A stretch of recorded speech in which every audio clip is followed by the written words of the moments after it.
Okay, तो आज हम शुरू करने लगे हैं स्ट्रेप्टोकोकस पायोजेंस।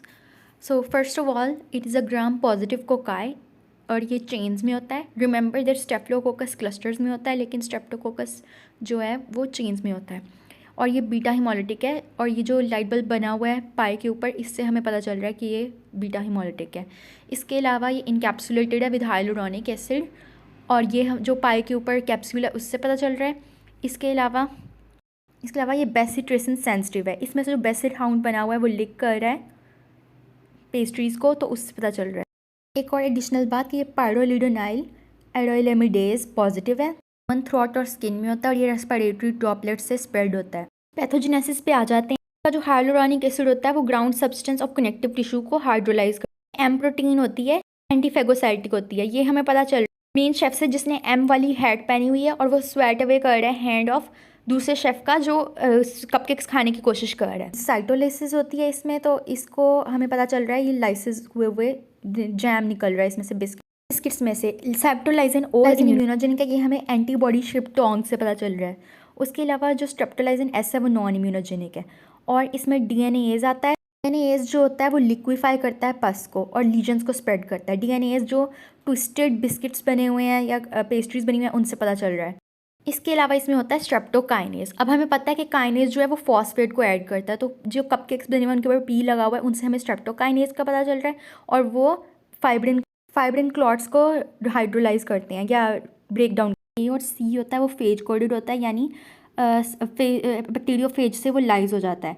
उसके अलावा जो ये करते हैं स्कारलेट फीवर का फीवर एंड रैश, और जो बी होता है वो नेक्रोटाइजिंग फेशियाइटिस करता है। अब हम इसके डिजीज़ पे आ जाते हैं। फर्स्ट डिजीज़ है पायोडर्मा और इम्पिटिगो, और इसमें हनी क्रस्टेड लीजन्स होती हैं। अब जो इम्पिटिगो लिखा भी हुआ है वो Honey crusted lesions, Honey crusted पाए है, उससे हमें पता चल रहा है। चल जाता है स्ट्रेप थ्रोट। स्ट्रेप थ्रोट में क्या होता है? फीवर, मलेज, सोर थ्रोट और एंटीरियर लिम्फेडिनोपैथी। अब इसमें स्ट्रेप थ्रोट को इन्होंने शो किया हुआ है रेड हैंडकरचीफ से, इसे फेरेंजाइटिस भी कहते हैं। डिजीज़ है एडिस्पिलस या सेलुलाइटिस। इसमें ये शो किया हुआ है बेकर्स ने, जो रेड मिटन्स यानी रेड बने हुए हैं। जो डिजीज़ स्कारलेट फीवर, इसमें क्या होता है कि एक सैंड पेपर लाइक रैश होती है जो होल बॉडी पे स्प्रेड करती है except face and feet, hands and feet. तो इसमें हमें जिंजरब्रेड मैन नज़र आ रहा है, जो रैश उसमें हैंड और फीट उसके स्पेयर हुए हुए हैं। इसके अलावा इसमें सर्कुमोरल पैलेट होता है। सर्कुमोरल का मीनिंग होता है अराउंड द माउथ, तो अराउंड द माउथ पेल हो जाता है एरिया। मेरी टंग होती है, ये हमें नज़र आ रहा है जो स्ट्रॉबेरी खा रहा है बेकर। और उसके अलावा इसमें नोजिया एंड वॉमिटिंग होती है। डिजीज़ है toxic shock like syndrome and necrotising fasciitis. Remember that toxic shock syndrome is also caused by Staphylococcus aureus. हमें पता चल इसमें क्या होता है कि जो बैक्टीरिया होता है वो फेशिया के अंडरनीथ स्प्रेड कर जाता है। इसके अलावा इसमें एम्प्यूटेशंस कॉमन होती हैं, मतलब बॉडी पार्ट कट करना पड़ता है। तो इसमें जिंजरब्रेड मैन बना हुआ है जिसका एक बॉडी पार्ट जला हुआ है, मतलब एम्प्यूटेड हुआ हुआ है, और साथ बी लिखा हुआ है फॉर बी एक्सोटॉक्सिन। हमने पहले भी डिस्कस किया था कि जो बी एक्सोटॉक्सिन है वो नेक्रोटाइजिंग फेशियाइटिस के लिए कॉमन है। इनमें एक है रूमेटिक फीवर और दूसरी है एक्यूट ग्लोमेरुलोनेफ्राइटिस। सबसे पहले हम रूमेटिक फीवर को डिस्कस कर लेते हैं। एक फेरेंजाइटिस होता है जो 2 वीक्स आफ्टर इन्फेक्शन होता है। ये टाइप 2 हाइपर सेंसिटिविटी रिएक्शन है। जो होता है एम वायरुलेंस फैक्टर जो होता है वो मिमिक करता है हार्ट की मायोसिन प्रोटीन्स को और अटैक करता है हार्ट के मायोसाइट्स को। तो मेनली अटैक करता है माइट्रल वॉल्व को। इससे हमें पता चल रहा है जो मेन शेफ है उसने माइटर हेड पहनी हुई है। सिम्टम्स जो हैं इसकी वो जॉन्स निमोनिक से पता चल रहा है, JONES। इससे हमें पता चल रहा है जो जे है उसमें उसका मतलब या पोलीआर्थराइटिस। तो जो शेफ़ है वो जे वाले कपकेक में फ्रॉस्टिंग कर रहा है, उसके एल्बो पे फ्रॉस्टिंग लगी हुई है। फिर ओ जो है वो हार्ट की शेप में है। पता चलता है कि हार्ट के प्रॉब्लम्स ओ। इसमें आता है myocarditis, pericarditis. Is for nodules.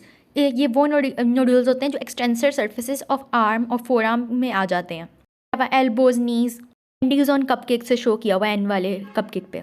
E is for erythema मार्जिनेटम। Rash होती है और ये जो कपकेक है वो रैश की तरह लग रहा है।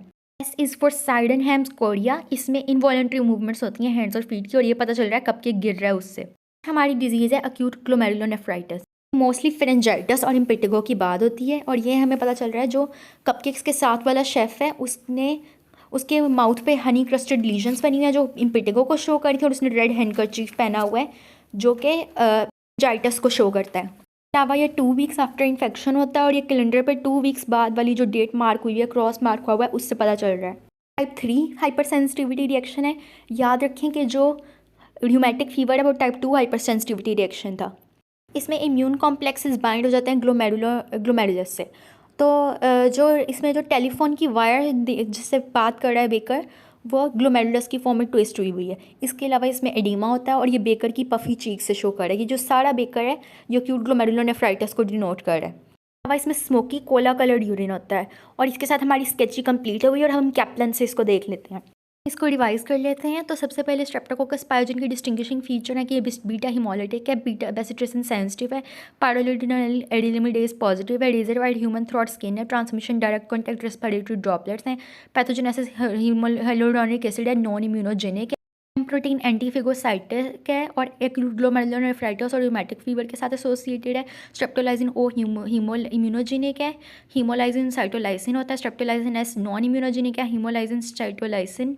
उसके की विग्नेट क्लूज पे आ जाते हैं। ग्रुप ए स्ट्रेप्टोकोकस है, कैटलिस नेगेटिव है, बीटा हिमोलिटिक है, बेसिट्रेसिन सेंसिटिव है, gram positive cocci, pharyngitis abrupt onset tonsillar abscess, scarlet fever, blanching, sandpaper rash, strawberry tongue होती है, इम्पेटिगो में हरी क्रस्टेड लीजन्स होती हैं। नेट क्लूज में आता है र्यूमेटिक फीवर स्ट्रेप्टोकोकल फ्रिंजाइटिस के बाद होता है।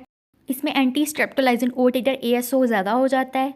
GNA ग्लोमेरुलोनेफ्राइटिस या आफ्टर स्ट्रेप्टोकोकल और थ्रोट इन्फेक्शन होता है। इसमें हाइपरटेंशन होता है, एडीमा और स्मोक यूरिन। एक एक्स्ट्रा पॉइंट यहाँ पे है हाइपरटेंशन। अब आ जाते हैं इसके स्प्रेडिंग फैक्टर्स में। इसमें स्ट्रेप्टोकाइनेज आता है, स्ट्रेप्टोकोकल डीएनएज आता है। स्ट्रेप्टोकाइनेज ब्रेक डाउन करता है फाइब्रिन क्लॉट को, स्ट्रेप्टोकोकल डीएनएज करता है लिक्विफाई पस को, एक्सटेंड करता है लीजन को, हाइलुरोनिडेज हाइड्रोलाइज करता है ground substance of connective tissue को। फिर एक्सोटॉक्सिन A to C है। पायोजेनिक और एरिडोजेनिक एक्सोटॉक्सिन इन्हें पायोजेनिक कहते हैं क्योंकि ये फेज इन्हें लाइज कर लेता है। ये फीवर और रैश करते हैं, सुपर एंटीजेंस हैं। डिजीज में आता है pharyngitis, scarlet fever, pyoderma, impetigo, rheumatic fever, acute glomerulonephritis. इनकी डिटेल्स आप पढ़ लें पॉज करके वीडियो। सेपरेटिव डिजीज थी, अब नॉन सेपरेटिव में आता है rheumatic fever and acute glomerulonephritis. आ जाते हैं लेबोरेटरी डायग्नोसिस। इसमें एक होता है रैपिड स्टेप टेस्ट होता है ELISA बेस्ड। अच्छा टेस्ट नहीं है क्योंकि इसमें अप्रॉक्सीमेटली 25% नेगेटिव होते हैं। ASO टिटर 200 से ज़्यादा हो जाए, मतलब एंटीबॉडीज़ टू स्ट्रेप्टोलाइसिन और 200 से ज़्यादा हो जाए तो वो ट्रोमेटिक फीवर को इंडिकेट करता है। एक्यूट ग्लोमेरुलोनेफ्राइटिस के लिए हम एंटी डीएनएज और एंटी हाइलुरोनिडेज देखते हैं। ट्रीटमेंट बीटा लैक्टम्स हैं, माइक्रोलाइड्स हैं। इन केस ऑफ पेंसिलिन, अगर पेंसिलिन से एलर्जी हो तो हम मैक्रोलाइड्स देंगे। प्रिवेंशन में आता है एक्यूट ट्रोमेटिक फीवर की इन्फेक्शन के 5 साल बाद तक हम प्रिवेंटिव मैक्रोलाइड्स और पेंसिलिन्स देते हैं। साथ हमारी वीडियो एंड हो जाती है। Thank you.